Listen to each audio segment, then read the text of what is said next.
Now till this point what have we known? We know what is refraction and what is the cause of refraction, right? So I am making a diagram again for the refracted rays. I have a ray coming on this medium where I have a normal. It is going to bend towards the normal. This is my original path which was supposed to be followed if there is no denser medium. This light ray will what? Bend towards the normal, right? Like this. Towards the normal means in this direction. So here, what are the angles involved now? The angle at which light is incident on the surface is called angle of incidence, which is I. The angle at which light is refracted from the normal is called angle of refraction, R, right? So we have our I and R. Now go back to the what was the laws involved with the law refraction, that is laws of refraction, that sine of angle of incidence over sine of angle of refraction is called a constant, and this constant is further given a name of what? Refractive index. This is called refractive index, sine of angle of incidence to the sine of angle of refraction. So this part and this part was given by Snell. Snell's the scientist name, Snell's law. What is Snell's law? Snell's law states that sine of angle of incidence over sine of angle of refraction for a medium is called its refractive index, but this law will be explained to you in a very different way. What is this law? Refractive index is what? It is a relative quantity. See, I'll explain you what is a relative quantity. For example, there is this thing called density. What is density? Mass per unit volume. What is relative density? Relative density of, suppose, plastic would be density of plastic divided by density of water. Okay. Similarly, so relative density is a relative value where the units will cut off, will cancel out, and you will be left with a dimensionless quantity. Similarly, refractive index is a relative quantity. It is always, refractive index is always given by this. It is the refractive index of the medium over refractive index of surrounding. This is the proper definition of refractive index. Though we have few more definitions of refractive index. What else? I'm giving you another definition of refractive index. It is defined as the ratio of speed of light in air upon speed of light in that particular medium, or Vm. Okay. Refractive index is defined as what? Speed of light in air upon speed of light in that particular medium. Let me use this formula for once. For example, we know that speed of light in air is 3 into 10 raised to the power 8 meter per second, right? Suppose they give us that velocity of light in glass is 2 into 10 raised to the power 8. What is the refractive index of glass? What is mu g? So I will do this thing. I will apply this formula. Mu g is C upon V, which is 3 into 10 raised to the power 8 over 2. This is 2. It had to be 2. 2 into 10 raised to the power 8. What am I left with? 1.5.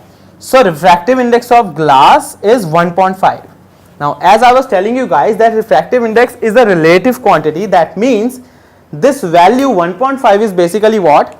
It is the refractive index of glass upon the refractive index of the light or the medium where the light was traveling from. So this is refractive index of glass upon refractive index of air. So this is what the refractive index is dependent on. That is why its value is going to change if I put this glass slab in a water, just water medium. For example, swimming pool. I just drop this glass slab into swimming pool. What will happen? The light is traveling from water to this glass, right?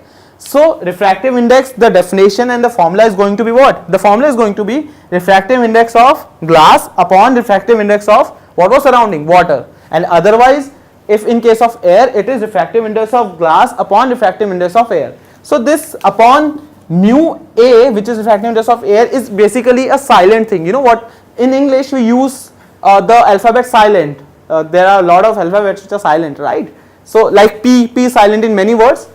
Similarly, mu A is hidden, and people like authors of our books are suppose that we already know this fact. So now I have cleared you this thing, that this is the way. Now how do you use Snell's law? Snell's law, using Snell's law is very simple. So let me name this thing. This is medium 1 and medium 2. Okay. So here light is going back to medium 1 from this point. Let me draw the normals again.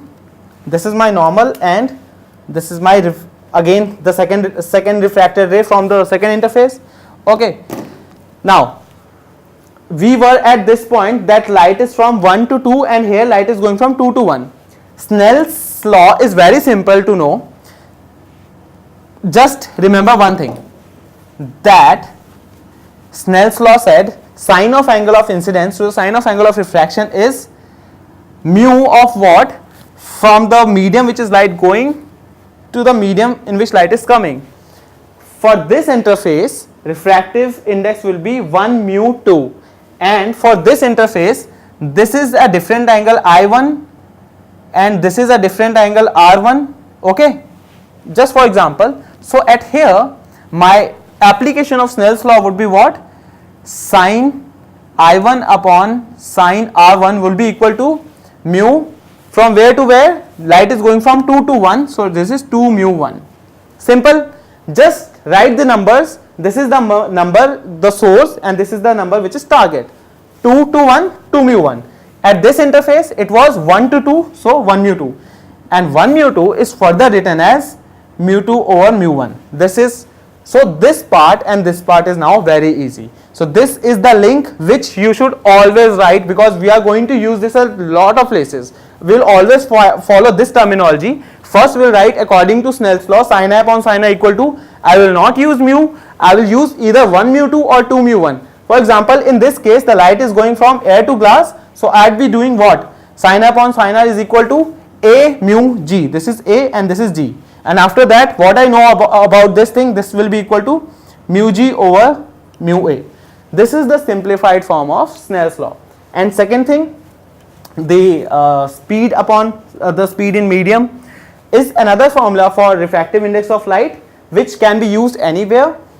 So now we have two different definitions of refractive index. Number one, according to Snell's law, refractive index is what? Ratio of sine of angle of incidence to the sine of angle of refraction, but considering the nature of surfaces or nature of interface which is distributing two different mediums. Number two, the ratio of speed of light in what? Air to the speed of light in particular medium.